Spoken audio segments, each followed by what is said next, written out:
A sloth, a donkey, and a curious human. Send a prompt and see what they're doing. One hits record with a question on his mind. Two brothers pick it up, see what they find. Corn takes his time, Herman's got the facts. Back and forth, they never hold back. My weird prompts, come on in, that's where we begin. My weird prompts, glad you're here. This episode was generated using artificial intelligence. Please verify facts. You know, Corn, this whole show runs on GPU compute, and we wouldn't be here without Modal. Seriously. And that's what powers all our text-to-speech. Everything you're hearing right now. They're an AI infrastructure platform. Developers use them to run GPU workloads in the cloud with zero infrastructure headaches. If you're building anything with AI, check them out. Modal.com. So Daniel sent us this one, and it hits a little close to home. Literally. He writes, most major AI models, including Gemini, seem to have a very hard-to-dislodge assumption that the AI and the user are both American. This podcast includes a system prompt, setting context that we live in Jerusalem, but even trying to mitigate against the US centricity. The scriptwriter often frames us as being based in the US. Are there any models that have been trained specifically with geographic neutrality, and are there more reliable ways to steer models away from this assumption? Herman Poppleberry here, and man, Daniel is poking the bear with this one. It is the ghost in the machine, Corn.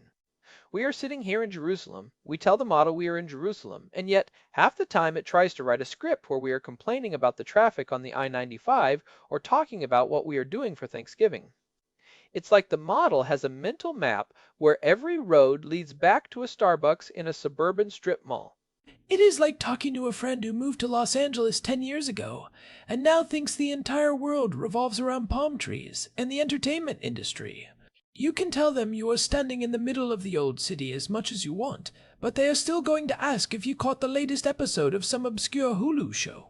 By the way, speaking of the machine, today's episode is actually being powered by Google Gemini 3 Flash. So, we are essentially asking Gemini to look in the mirror and explain why it keeps thinking we are in Kansas. And that is the irony, right? We are using the very tool that exhibits the bias to discuss the bias. But this is a massive issue. It is not just about a few localized references or getting the weather wrong. It is a fundamental structural alignment problem. When an AI defaults to a US-centric worldview, it is not just being annoying. It is failing to provide accurate context for the other 95% of the human population.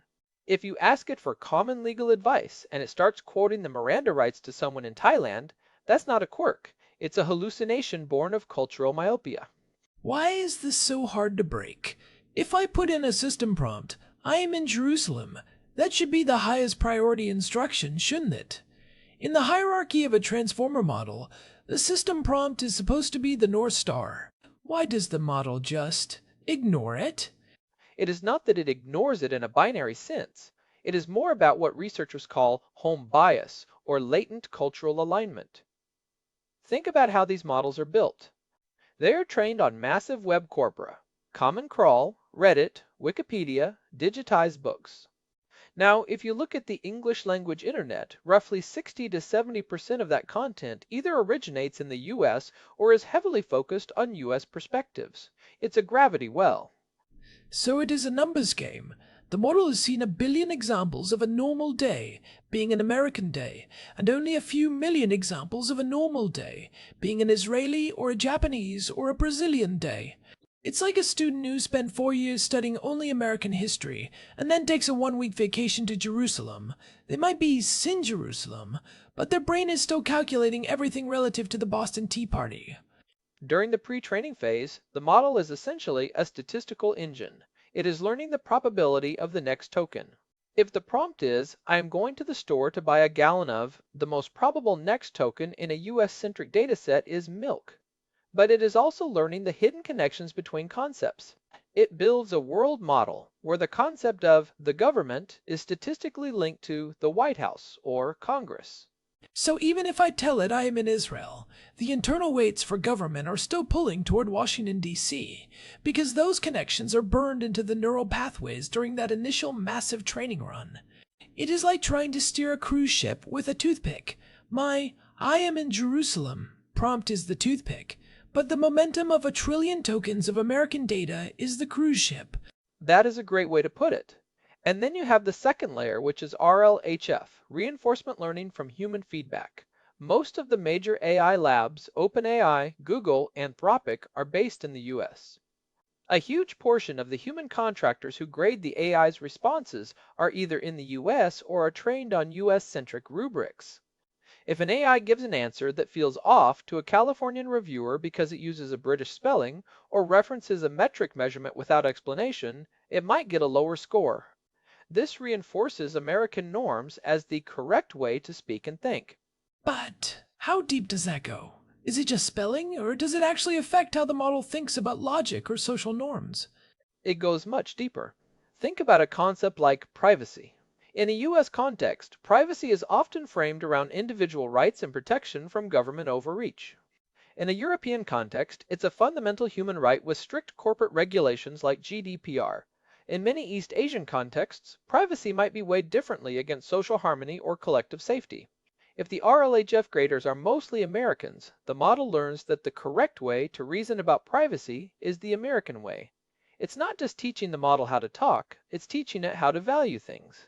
So, if I ask it to mediate a conflict between neighbors in Jerusalem, it might apply a property rights. Logic that makes total sense in Arizona, but feels completely alien in a dense, multi-generational neighborhood in the Levant. Precisely. It's a feedback loop of Western centricity. But what about the attention mechanism? I thought the whole point of transformers was that they could attend to specific parts of the prompt. If Jerusalem is in the system prompt, shouldn't the attention mechanism be screaming at the model to focus on that? You would think so, but there is a phenomenon called prompt drift.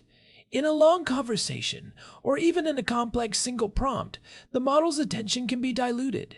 But more importantly, the model undergoes what is called Bayesian inference. During a chat, it is constantly trying to figure out the latent persona of the user.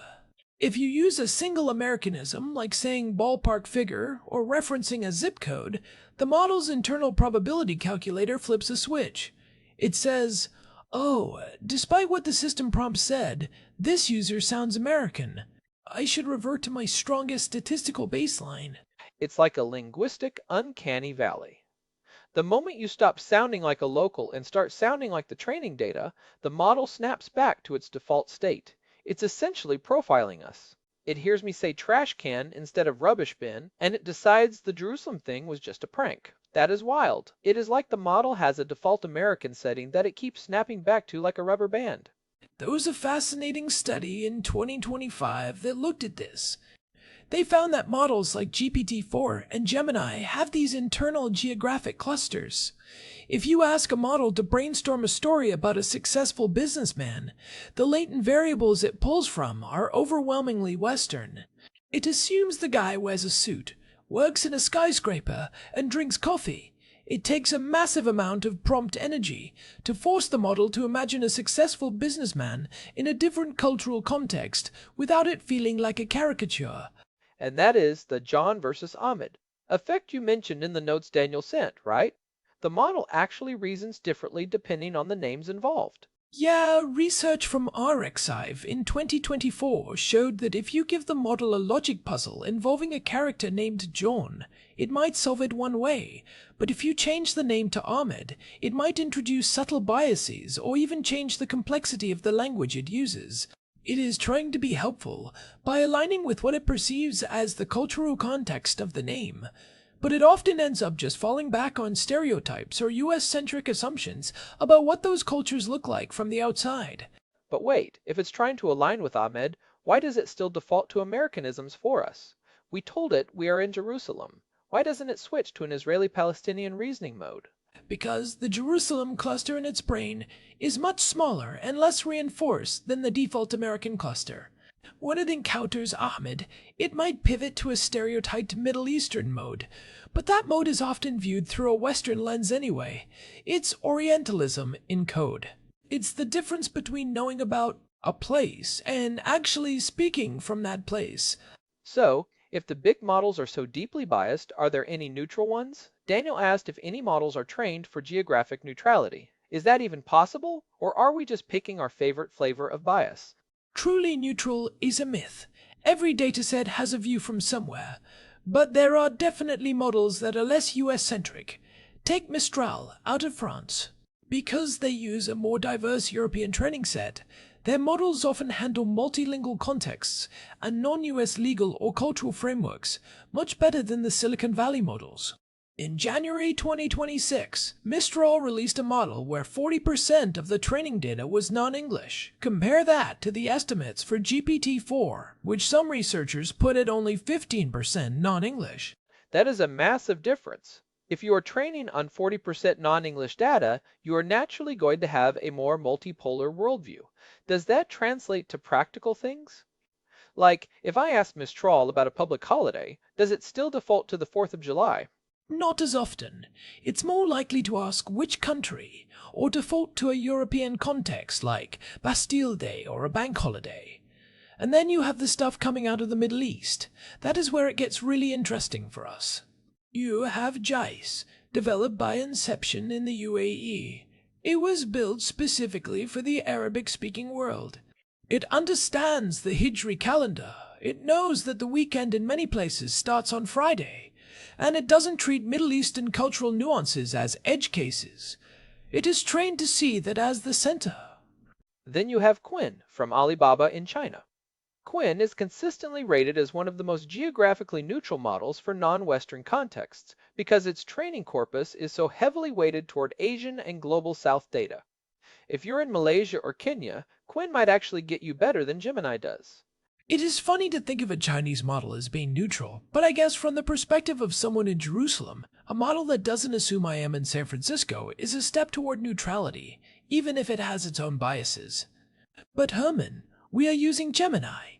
We are stuck with the big tech models for a lot of our workflow because of the sheer reasoning power. How do we fix this without switching to a niche model? Daniel mentioned steering.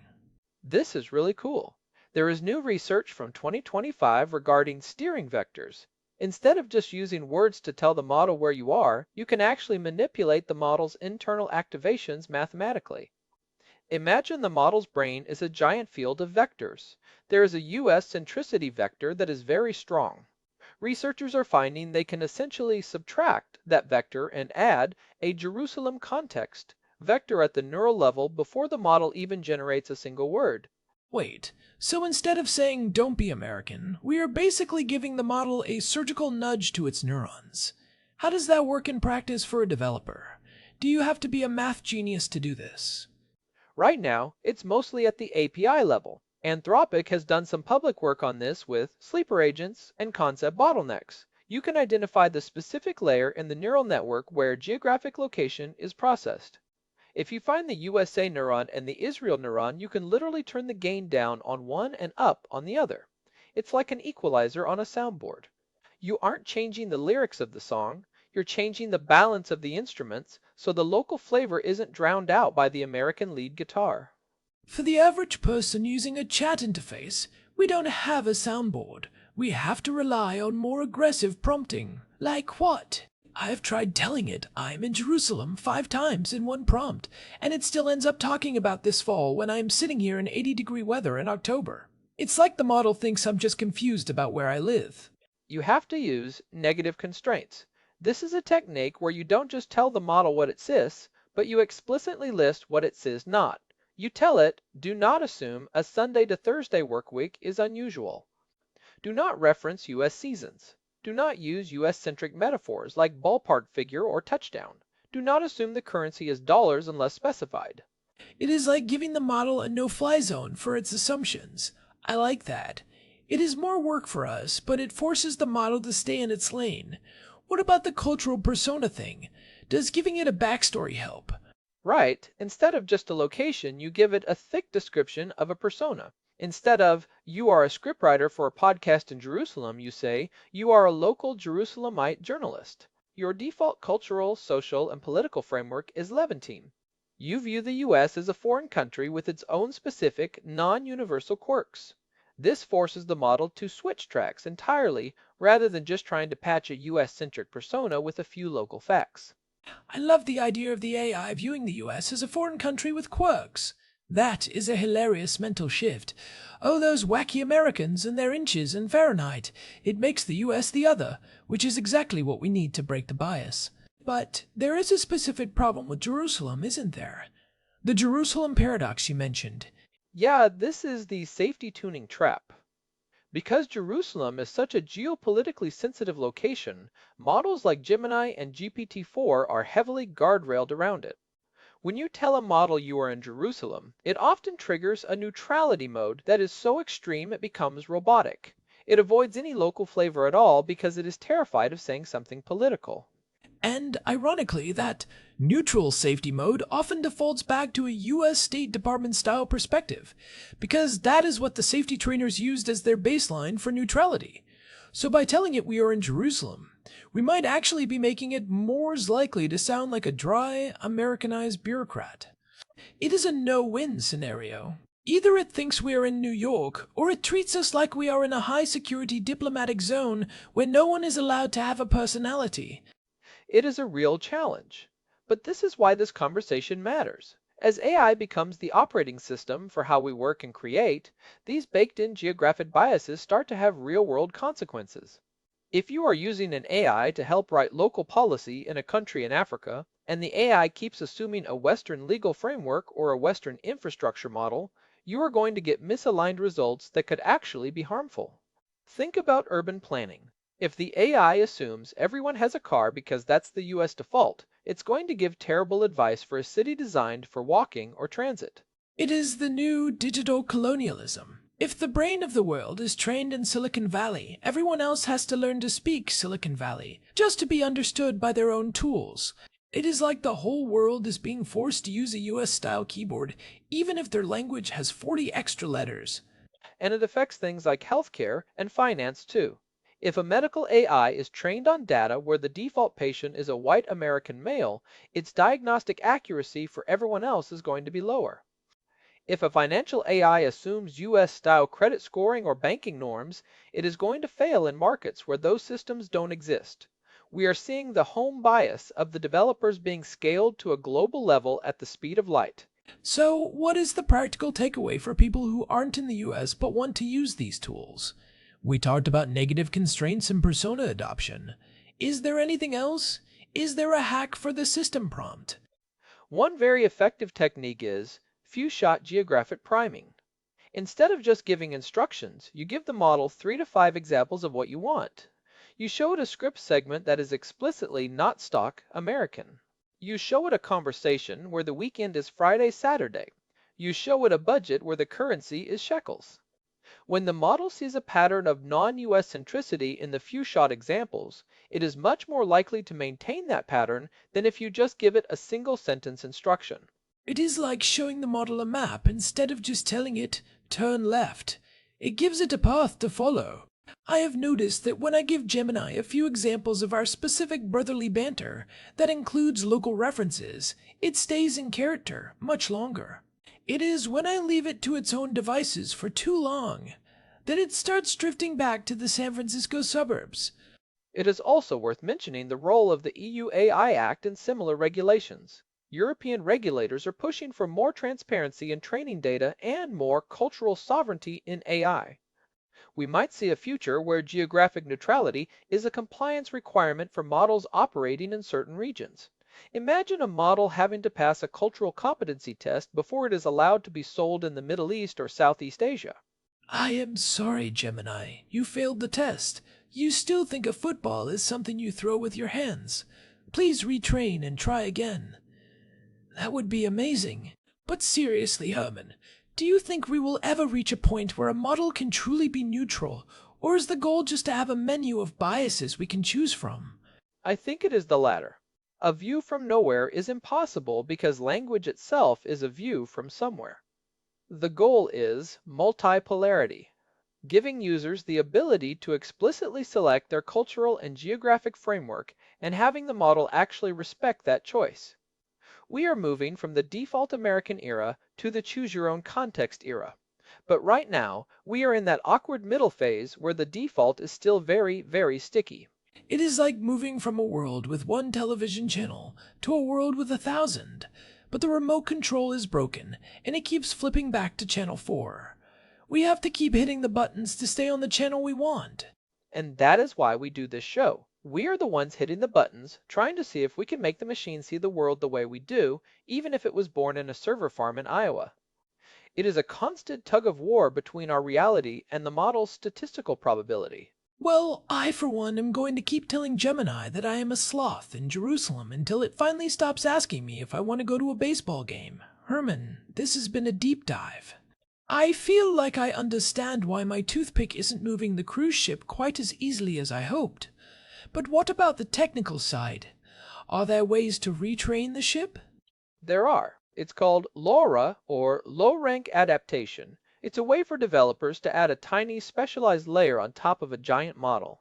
You could train a Jerusalem LoRa that understands the specific slang, the geography, and the social norms of the city. It doesn't replace the whole model, but it acts like a pair of polarized sunglasses that filters everything through a local lens. So we could essentially give Gemini a Jerusalem hat to wear. I love that. It's a big ship, Korn. But the more we talk about it, and the more developers hear this feedback, the more they will start to build ships that can actually turn.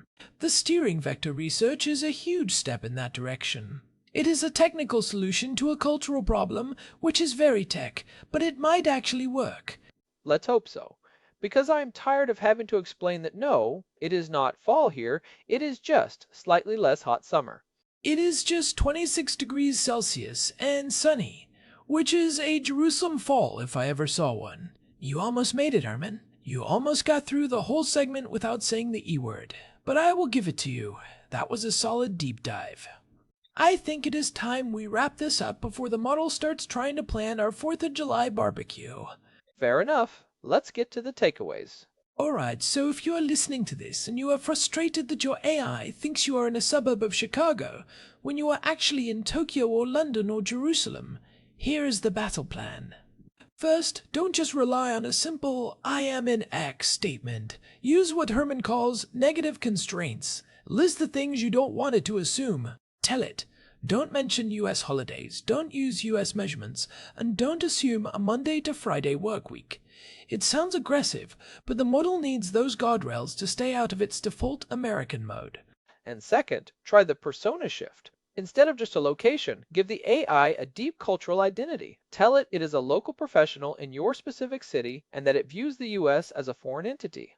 This forces the model to switch its entire world model rather than just trying to patch a few localized facts onto an American baseline. It is much more effective than you might think.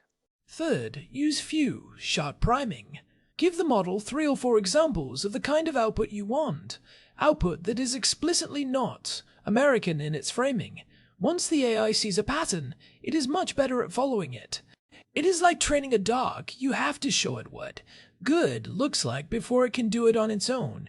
If you want it to write like a Londoner, give it 3 paragraphs of actual London-based dialogue first. And finally, keep an eye on models like Mistral or Quinn. If your work is heavily dependent on non-US contexts, you might find that switching models entirely is easier than constantly fighting the bias in the big US-centric ones. They might not have the same raw reasoning power in every category, but their geographic neutrality is often much higher because of their training data composition. It is about using the right tool for the job. If you are building a global product, don't assume the smartest model is the best model if it can't understand your user's basic reality. Well said.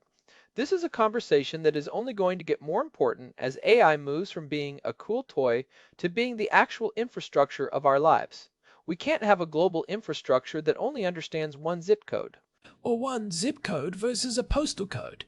See, even I'm doing it now. The bias is everywhere. It's like a linguistic virus. It is in the water, corn. It is in the water. We should also mention that this isn't just a text problem. Image generators like Midjourney and DALL-E have the same issues. If you ask for a typical house, you're going to get a suburban American home with a lawn and a picket fence. If you ask for a wedding, you get a white dress and a church. It's a visual hegemony that matches the linguistic one.